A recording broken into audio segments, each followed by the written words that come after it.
ভারত তিস্তা প্রকল্পে যুক্ত হলে ৫৪টি অভিন্ন নদী নিয়ে সমস্যাগুলো সহজে সমাধান হবে বলে মনে করেন প্রধানমন্ত্রী শেখ হাসিনা। সাম্প্রতিক ভারত সফর বিষয়ে গণভবনে সংবাদ সম্মেলনে তিনি এই কথা বলেন। এই সময় শেখ হাসিনা বলেন, দুই দেশের মধ্যে যোগাযোগ ব্যবস্থা উন্নত হলে বাংলাদেশই বেশি লাভবান হবে। ডক্টর ইউনূস প্রসঙ্গে প্রধানমন্ত্রী বলেন, তিনি শ্রম আদালতে দণ্ডিত ব্যক্তি, তাছাড়া তার কর ফাঁকির মামলাও আছে। মাত্র ১৫ দিনের কম সময়ে ২ দফায় ভারত সফর করেছেন প্রধানমন্ত্রী শেখ হাসিনা। নয়াদিল্লির নতুন সরকারের সাথে টানা চতুর্থ মেয়াদের প্রধানমন্ত্রী শেখ হাসিনার প্রথম দ্বিপাক্ষিক সফর নিয়ে গণভবনে সংবাদ সম্মেলন করেন সরকার প্রধান। লিখিত বক্তব্যে প্রধানমন্ত্রী জানান, ঢাকা ও নয়াদিল্লির মধ্যে ক্রমবর্ধমান সম্পর্ককে আরও সুসংহত করতে ৭টি নতুন ও ৩টি নবায়নকৃত সহ ১০টি সমঝোতা স্মারক স্বাক্ষরিত হয়েছে। তিস্তা প্রজেক্টটাই আমরা ভারতের সহযোগিতায় করব। পরে সাংবাদিকদের প্রশ্নের উত্তরে তিস্তা প্রসঙ্গে শেখ হাসিনা জানান, চীন ও ভারতের কাছ থেকে প্রস্তাব পেয়েছে বাংলাদেশ। দেশের জন্য যে প্রস্তাবটি কল্যাণকর হবে তাই বেছে নেবে তাঁর সরকার। চীনও একটা ফিজিবিলিটি স্টাডি করেছে, ভারতও একটা করবে, করে আমরা আমাদের কাছে যেটা সব থেকে বেশি গ্রহণযোগ্য লাভজনক আমরা সেটাই করব।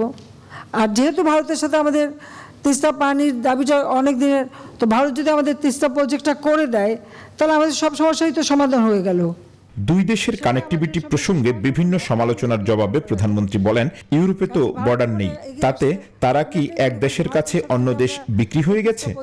আমাদের স্বাধীন সার্বভৌম দেশ, যত ছোট হোক এটা আমাদের সার্বভৌম দেশ, আর সেই সার্বভৌমত্ব রক্ষা এবং সক্রিয়তা বজায় রেখেই আমরা বন্ধুত্বপূর্ণ সম্পর্ক রেখেই কাজ করছি।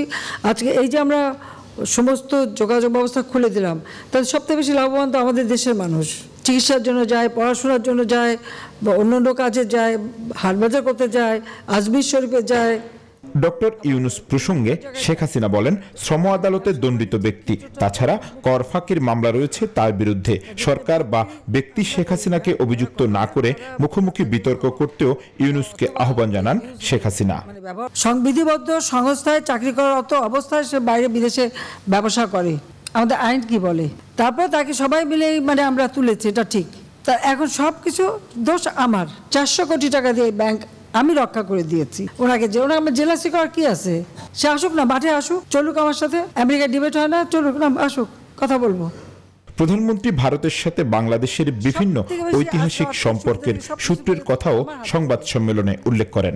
এবং যারা সমালোচনা করে তাদের জানা উচিত, পৃথিবীর যে কোনো দেশ যারাই কোনো যুদ্ধে মিত্রশক্তির সঙ্গে সহযোগিতা করেছে বা মিত্রশক্তি তাদের এসে সাহায্য করেছে, তারা কিন্তু সেই দেশ থেকে কোনোদিন ফেরত যায়নি। এখনও জাপানে আমেরিকার সৈন্য, জার্মানিতে রাশিয়ান সৈন্য সহ এরকম পৃথিবীর বিভিন্ন দেশ দেখলে সে দৃষ্টান্ত পাওয়া যাবে। এখানে ভারত কিন্তু ব্যতিক্রম। জয়দেব দাস, নিউজ 24, ঢাকা। মিত্রশক্তি হিসেবে